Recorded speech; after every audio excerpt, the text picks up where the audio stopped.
Welcome to the Business as Mission podcast, dedicated to those who long to see God glorified in business and the nations reached for Christ. Your host is Mike Bayer, longtime BAM leader and founder of Third Path Initiative, an online education resource for starting and growing BAM businesses around the world. So welcome to another episode of the Business as Mission podcast. I am here today with my new friend, Mike Henry, a follower of one. Mike and I were introduced by a mutual friend, and besides the fact that we both graduated from high school in Memphis, Tennessee, we actually hit it off pretty well and enjoyed our conversations, smiled a lot, laughed a lot, and we found so many things we have in common. In particular, the mission that God has given Mike with Follower of One. So we immediately said, okay, we got to get on the podcast. We got to talk about this and hear the story. So Mike, first of all, welcome to the podcast. Good to have you, brother. Thank you very much. Great to be here. So Mike, give us a little history of Follower of One. I know when we first met, you talked about, how you came to the Lord and you began to, I guess, struggle a little bit like everybody does with sharing the gospel and the way the Lord made that path open for you, and what you guys have created, I think is pretty exciting. So let's just start with a little history. Without inviting everyone to start snoozing, my problem with faith at work and how I live my faith at work started the day I became a Christian or the day after, because I was working in a job I didn't like. I was already in my career. I was 30 years old. And I realized that my old worldview wasn't the way the world worked after all. And so now I want to take part in my new Christian worldview, but I had a job. Mm-hmm. And I was asking God to put me into ministry. I think we'd had some missionaries who came to our church and talked about how they were called into full-time ministry, and they sold their house and they moved to wherever it was. And I told God I wasn't sure I wanted to move, but I wanted my faith to be what I did all the time. I wanted to be in ministry. And I kept asking God to put me into ministry. And over the years, I learned that basically the answer I was getting was, okay, you're a minister, now get back to work. I wonder how many people they get that answer and they don't hear it. Yeah. Not that you listen, it's not what you expect. Exactly. Well, we think we're supposed to, with so much of what we model Christianity after what happens on Sundays or what we see with missionaries and things like that. And so it forces us to living our Christian life becomes something other than what we do at work. And that's kind of the struggle that I had. 30 years of struggling with this ended up resulting in Follower of One, which is an online community. And the reason is just because we need the Christians in the workplace to help one another, to remind us that we have a calling, and how we do our job is part of that calling. Every one of us is called. And Follower of One, we get to remind one another of that. And then we came up with some ideas of ways that people can re-engage with Christ in a moment's notice and just go, oh, yes, I remember. I'm a Christian. Let me do what Jesus would have me do. And that may mean doing my job very well, but I can also be praying for people and doing other things that we often don't think about. It's interesting. You and I were talking before the show began about, you don't have to be the boss. You don't have to be in control. You don't have to be an entrepreneur. I mean, all that's wonderful. But I like you and I both, I think, have experienced and we've certainly talked about the false belief that if I'm not in charge, I really can't have much impact for Christ. And yet you look at the examples of Daniel, or you look at the examples of Joseph, who, made profound impact over multiple decades, and in Daniel's case, multiple empires. And because he was a faithful guy, and you talked about how we do our work. I just got back, as you know, from Brazil. And we were talking about Daniel as an example, whose life really pointed people to God before his words did. And in Daniel 6, it says he was a man of excellent character and excellent work. And that's what I just heard you say, is that, yes. What does that really look like? So what did you, after 30 years, you're wrestling with, I want to be in ministry. And God says, all this, you have been all this time. And no doubt he used you all that time. How did you begin to make the shift? What was it that began to break the Sunday Monday divide, if you will? So probably the biggest break after my initial kind of phase of becoming a Christian in the workplace occurred right after 9/11. When 9/11 happened, I had spent probably the 5 years previous to that working on my career. And when 9/11 happened, I was making more money than I had made in my career at that time. I had moved out of the family trucking business into the telecommunications and technology industry. And, I felt like I was doing a pretty good job in my career. And 9/11 just kind of woke me up to the fact that there were greater things going on than just how much money Mike had in his account, his retirement account. And so my question to God, I started asking God the same question. Okay, God, so this time, are you going to put me in the ministry, or are you going to leave me in the workplace again? And as I was driving to work because we stayed home a couple of days from work right after that, but as I was starting back to work, I had about a 20-minute commute, and I was driving in, and I said, okay, God, what do you want me to do? And the only idea I could come up with was to pray for my coworkers. I wasn't going to get a new job today, but today I could pray for my coworkers. And so I started mentally walking through the office and praying for each person I passed and just asking God to bless them, to show me how to make a difference in their lives, or show me what he would want me to do.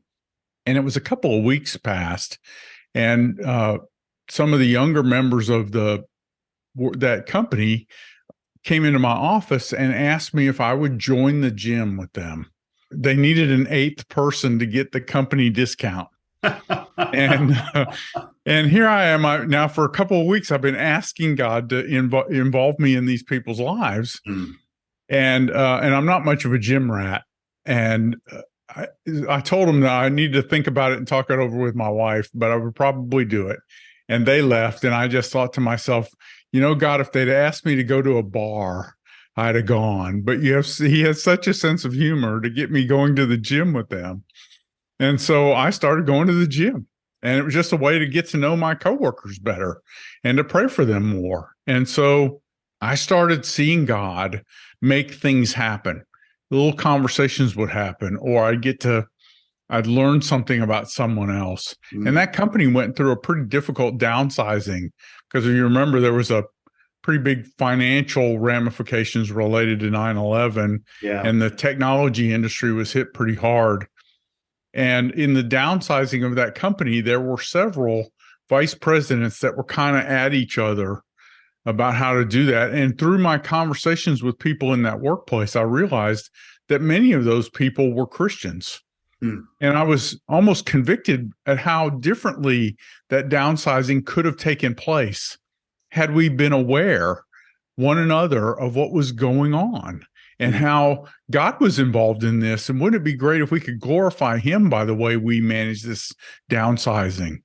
And I was really kind of convicted about the siloing that happens in our world, because most of us, in my experience, many of us don't talk with people about our faith who don't go to church with us. And so making faith part of my daily conversations, not forcing it into things, but just asking questions, learning about what other people thought. And that kind of a thing became more of the conversation, because once I can identify who the believers are in the organization, now I've got someone to ask to pray and to do things with. And so it just became a way of building more bridges and building deeper relationships with the people that I work with, because I always felt like that was my ministry. I was spending all my time there as opposed to, going back out to church for another class or something like that.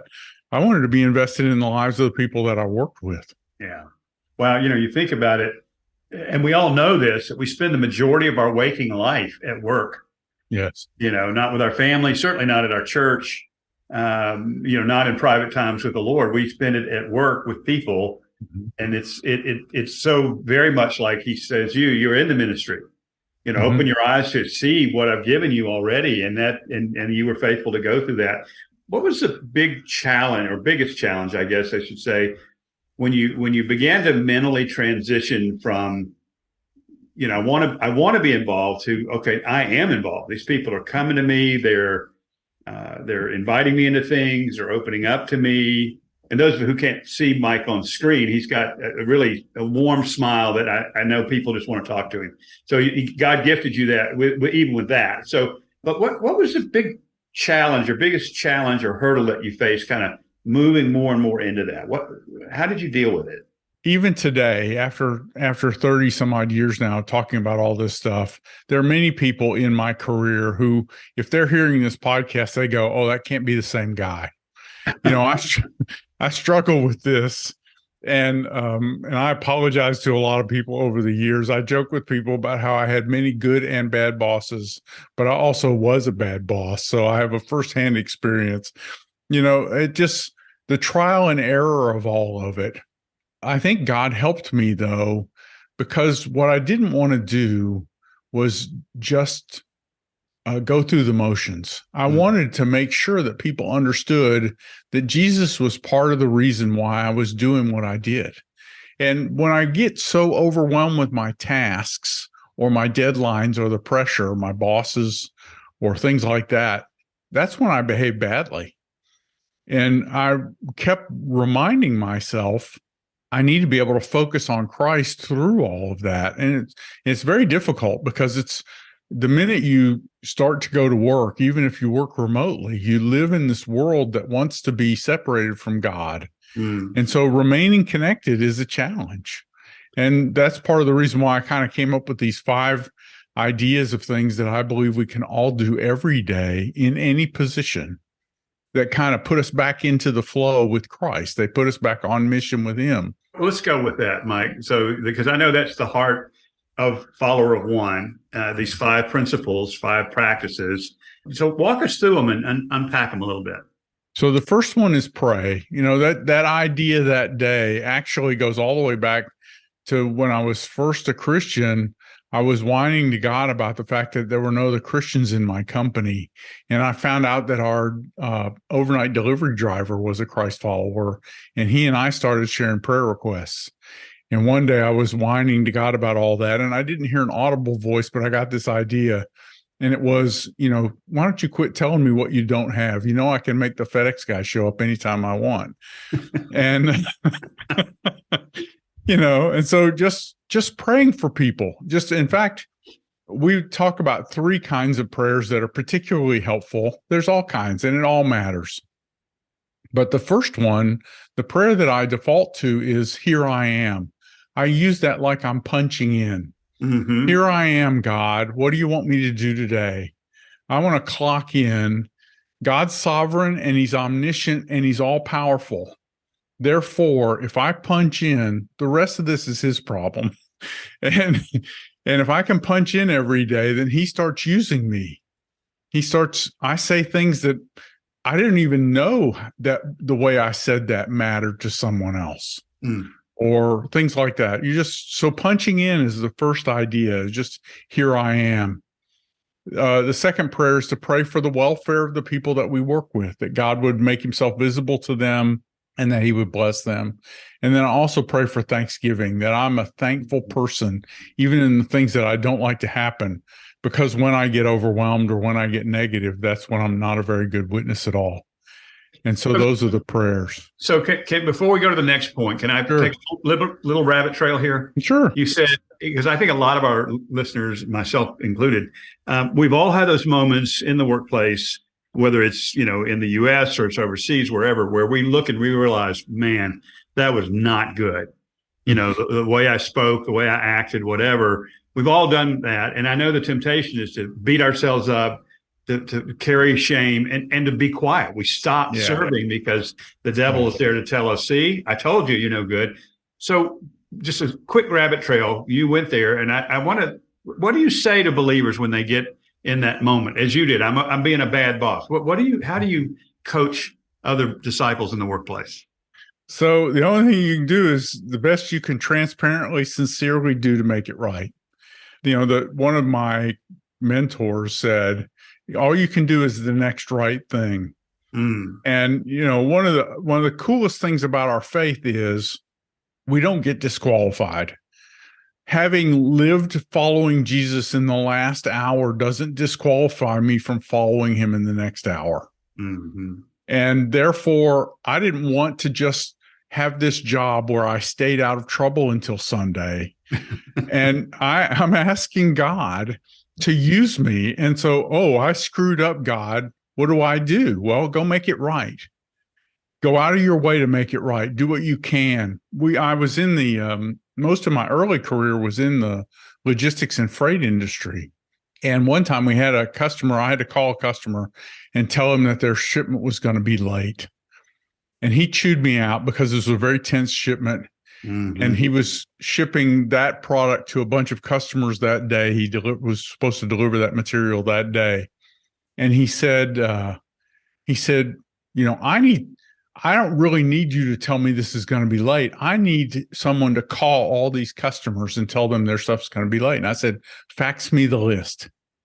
Mm-hmm. If we'll do whatever, if we'll go to the extent of that the other person was offended, if we'll do whatever that takes, then all of a sudden it disarms everyone. And we start realizing and remembering that everyone's human. We see so much tension in our world right now, people sniping from one side of the aisle to the other and all this other stuff. Yeah. But if someone would just do the Jesus model, which is turn the other cheek, go the extra mile, do whatever it takes to restore peace, then that's all you can do. Yeah. Thanks, Mike. That's so encouraging because it is something we can do. We'll be right back after a short break. The Business as Mission podcast would like to thank our sponsor for this episode, Anchor. Anchor is the free platform for creating and publishing podcasts. Check them out at anchor.fm. They are part of the Spotify family. I remember somebody asked me years ago, they said, how long after you sin and confess can God use you again? Exactly. Well, it depends on what you did. No, it doesn't. It doesn't depend on what exactly. You did. But we don't get back in. And your answer is so practical. Like, acknowledge it and do the best thing you can to make it right. I mean, and I think listeners will go with it. All right, back to your principles. I didn't mean to pull you too far off. That's okay. I just know that's common. So principle number 2, I love the prayer thing. We can all do that. So principle number 2 is appreciate others. And that's actually the last one that I came up with, but I realized that it went in second spot because 1 Corinthians 13 says that if we do whatever we do without love, we're nothing. And so appreciation is this putting other people ahead of ourselves. It's doing what's best for them. And I had put together this list of things and I got to looking at it and said, if we did all of that and we didn't really love the people that we were working with, it wouldn't matter. Mm-hmm. And so appreciating others and doing it in such a way, the key is to do it in such a way that they feel appreciated, not they shouldn't feel awkward. And so I want to try and figure out for every person that I work with, how I can bless them, make their job easier, do something else for them personally. And it requires that we get to know them and understand them. We can't just, do the sales guy kind of thing where we thank you for, we're grateful because they did something. We need to figure out ways, and people appreciate. They have an appreciation language. It's like a love language. Yeah. Exactly. And so understanding that a little bit and being sensitive to that and asking God for guidance. That's the second thing, is appreciating others. Fantastic. Okay. The third one is knowing what we believe. And for many of us, we know a lot of Bible and we know a lot of doctrine, but I'm actually talking about what Jesus told the man in Mark chapter 5 to do. The guy in Mark chapter 5, verses 1 through 20, he's sometimes called the Gerasene or Gadarene demoniac. Mm-hmm. He had this legion of demons in him. And the legion of demons went into a herd of pigs. The pigs rushed down the cliff. And the people of that region are so shocked by what Jesus has done that they ask him to leave. They don't want him sticking around. It would be like Jesus showing up in Las Vegas or something like that. They really don't want him. And so as Jesus is leaving, the guy who was healed, who's the real subject of this whole event, not, all this other drama, but the guy who was healed said, Jesus, I want to go with you. And Jesus said, no, you go back to your people and you tell them what great things the Lord has done for you and how he had mercy on you. The guy basically got one sentence of seminary and got sent into a hostile world where no one else was a Christ follower. And all he knew was what Jesus had done for him and how he had mercy on him. Mm-hmm. And so when we talk about knowing what you believe, it's being able to tell the first person story about how you're different because you follow Jesus. And you can do it in 1 or 2 or 3 sentences. And that way, when someone asks you, why are you doing this? Which we'll get to in the 5th point. But when someone asks you, then you can use I and me statements and tell them your story. You're the expert on your story. Mm-hmm. You don't need another authority for that. You just live a life that backs up that story, and people will ask. It's like, who can argue with that, right? It's your story. Exactly. Yeah. Exactly. And we don't have to, I don't have to remember Bible verses and things like that either. I just know what I was like before I trusted Jesus and how my life changed after I did. Mm-hmm. So that's the third point. We're actually 2, 3, and 4, we kind of iterate through these. The 4th one is serve others. I mean, Mark 10:45, Jesus says, even the Son of Man did not come to be served, but to serve. Mm-hmm. The model we have isn't preaching, it's serving. We serve other people, and we're all built in such a way to where when someone genuinely serves us, we appreciate it. And therefore, we've been given the universal language to be able to tell other people about Jesus, and we start by serving them. Now, I made it the 4th bullet because we have to get ready for what happens when we do. Yeah. But when we get out of our job description, that's one of my kind of code words for this, is to go beyond our job description. Because anything that I can explain, if you do any action in your workplace that can be explained as something that was helping advance your career, then it doesn't count. Mm-hmm. It's only the things that you do that just can't be explained any other way. Well, even thinking about, the quote from Mark where, Jesus says the Son of Man didn't come to mm-hmm. be served, but to serve. And then he goes on to say, and give his life a ransom for many. Exactly. So there was no advancement to him, even in the serving. He was 100% for us. So that's a great way of looking at that principle. Yeah. And then the fifth, what we call these daily activities or daily habits is speak for yourself. It's when someone asks from 1 Peter 3:15, we give a reason for the hope that others have seen. We tell them about our own story, and we use I and me statements. We speak for ourselves because we don't have permission to tell other people how they have to live. When someone asks me, why are you willing to stay late and help me with my job when it won't get you anything? I'm not being asked to tell them about how you get to heaven. I've been asked to answer this question, right? Mm-hmm. And so I tell them, well, I do this because when I followed Jesus, my life changed, and I want to help other people. And I know that I can. And so just whatever you say, you need to say it your way with your words. Mm-hmm. But it needs to be sincere, and it needs to be using I and me statements, because that's what you were invited to deliver. Exactly. You and I have talked about this before. We use in our company the phrase living lives that invite inquiry, right? Mm-hmm. It's your life. Yeah. And the way you're working, is it the kind of life that gets people to say, what is it about you? Yes. And however they ask you. But the amazing thing to me is we all, and this is what I like about your 5 principles, Mike, is that we all long for that to happen. Every one of us wants to have somebody ask us, because let's face it, opening the conversation is difficult.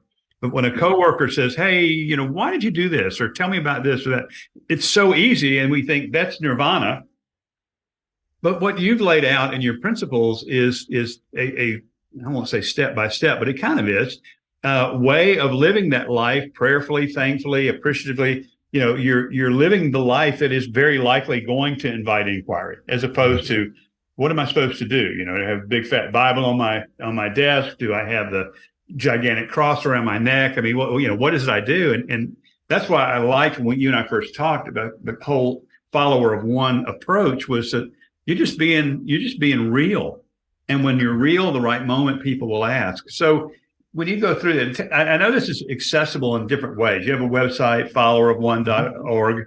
And I would encourage all of our listeners to go there. It'll be in the show notes and learn more. But what will they find when they're there? What would a person expect to see in ways that they can plug in and benefit from what you guys are doing? Certainly. We have we have an private online community. So you'll be encouraged to join the online community, and there's no cost to join. And we're still figuring this out too.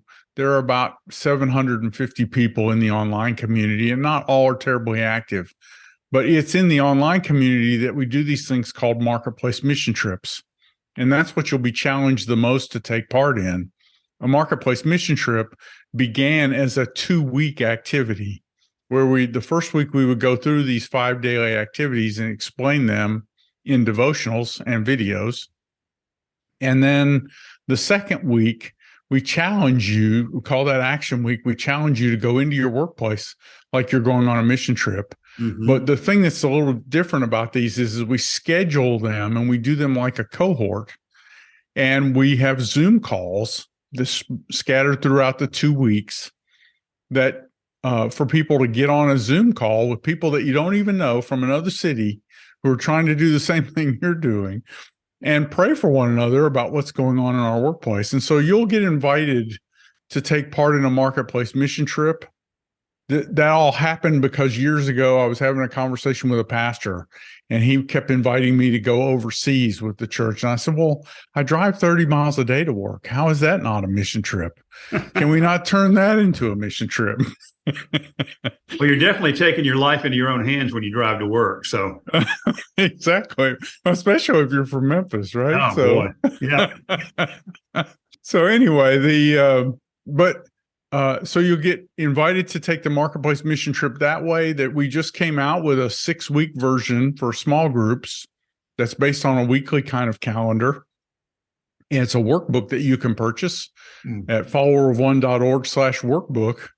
But that's a way for people who can't do this daily devotional mission trip kind of format. This is a weekly format where there are daily suggestions of things to do every day. So it works out to being 6 weeks, which is longer, but each day's suggestion is just a simple Bible verse, praying, asking God to do a particular thing in your workplace that day, and making some notes about what happened. So I look at this and I just want to find ways to drive more people to your website when it's all said and done. I mean, keep going with what we'll find. Yes. But I think about, I have hundreds and hundreds and hundreds of believing friends just in the American context, not even thinking internationally, which is kind of where my passion has been. But I think there are many, many people in the business mission community who would love to connect to this as well. I mean, this could really become big. So, all right. So I love the mission, mission trips. Yeah, I love that concept. I mean, it's a beautiful way of thinking about it.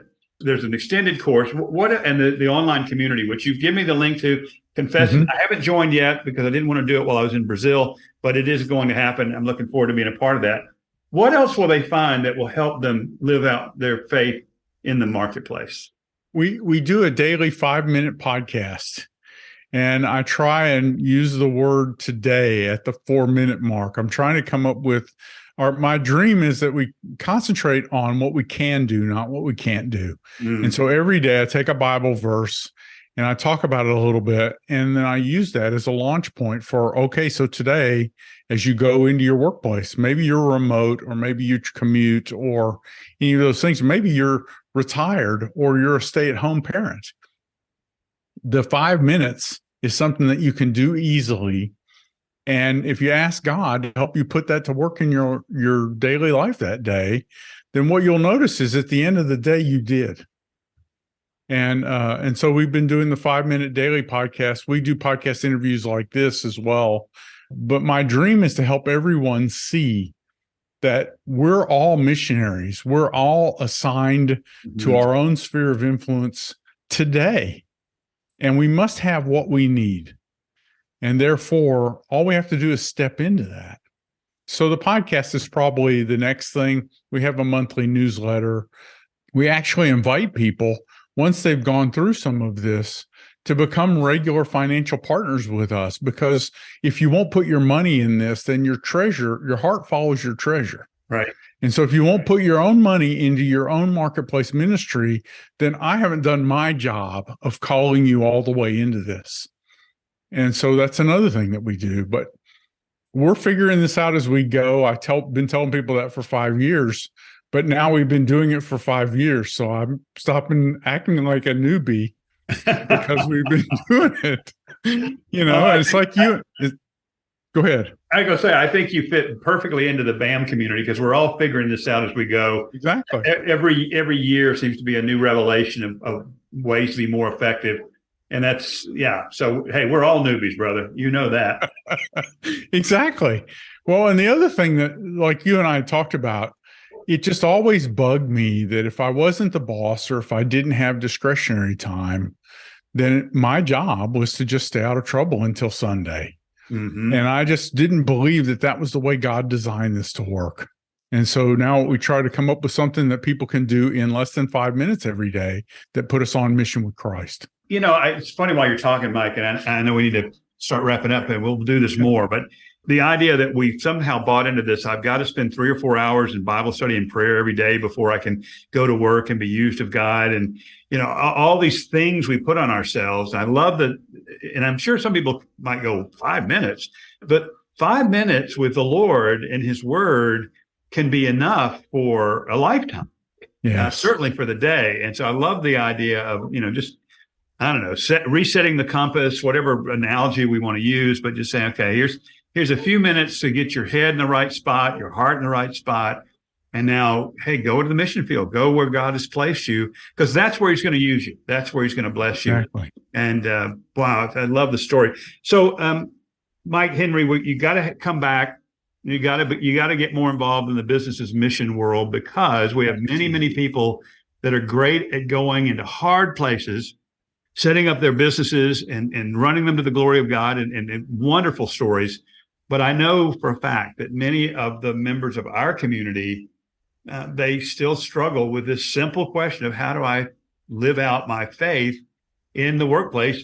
I've crossed an ocean to be here and do a business, yes, but I'm still not any better at it than I was in New York or Memphis or wherever. Right. And so that's what excited me about getting to know you was this. I think this is a great resource for our community to become connected with. So again, guys, it's going to be followerofone.org, and it'll be in the show notes. Go and check it out. And there's a lot of stuff there. You'll get to know Mike a little bit better, and you'll see his face on videos if you take some of the classes and stuff, and you'll see what I mean about a warm, friendly face with a great smile. So, and by the way, he has a great haircut. We're starting to call it the family haircut, and so many of us have this. But Mike, any parting counsel or encouragement to our audience about this? I'm grateful that God's using this. We didn't get to tell many of the stories and things like that either. This is a great way for us to move forward, and so I want to encourage anyone, take a shot. Just start with "Here I Am" and watch what God does with you today. Amen. Amen. Well, you mentioned stories, and this is the BAM Stories podcast, so we're going to have you back to hear some of those stories. But I wanted him to get the concept first, so I love it. Thanks so much for being with us, Mike Henry, followerofone.org. Thank you. I'm grateful. We are too. Thanks for listening to the Business as Mission podcast. We invite you to become part of the story by supporting the BAM podcast at patreon.com/BAM Stories. There's a link in the notes with this episode. For more information, go to thirdpathinitiative.com or tryventure.com. Please share this podcast and give us a review wherever you listen.